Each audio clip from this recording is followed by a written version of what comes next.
Oi pessoal, tudo bem com vocês?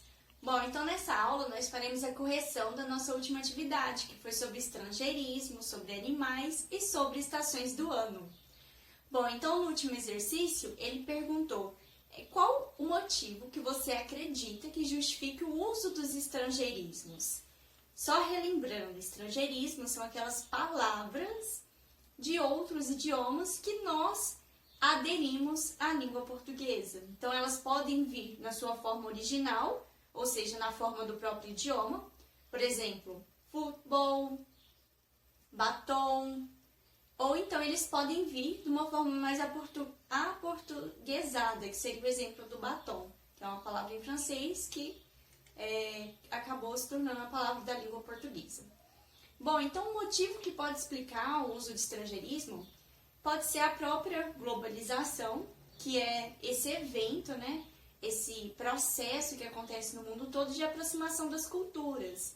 Então, quando a gente começa a assistir filmes de outros países, começa a comprar produtos de outros países, esse intercâmbio de informações, a aproximação entre as pessoas, comunicação entre as pessoas de diferentes países. Então, todo esse processo relacionado com a globalização pode ser, sim, um grande motivo que justifique o uso de estrangeirismos.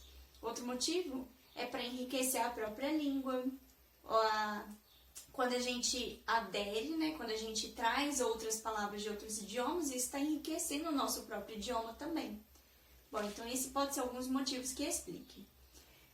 Na letra B, pediu para a gente falar qual seria o significado dessas palavras, dessas estações do ano em inglês. Então, no exercício eu trouxe summer, que é um estrangeirismo também, que significa verão.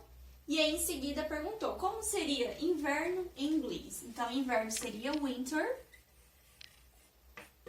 primavera, spring,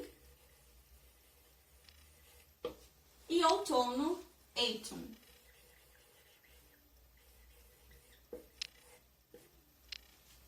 E aí, no número 2, perguntou sobre esses animais da fazenda. Então, veio lá um exercício com as imagens de alguns animais e o nome deles em inglês.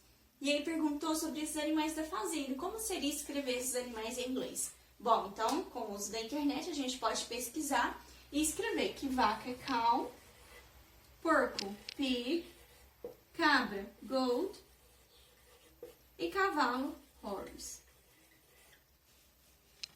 Ok? Inclusive, eu vou dar uma dica para vocês. Quando vocês virem alguma palavra em inglês, procurem por essa palavra, por exemplo, cow.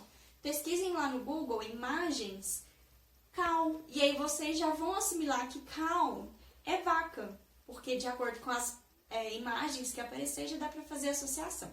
Ok? Então, essa foi a correção da nossa atividade. Espero que vocês tenham gostado da aula e até a nossa próxima aula.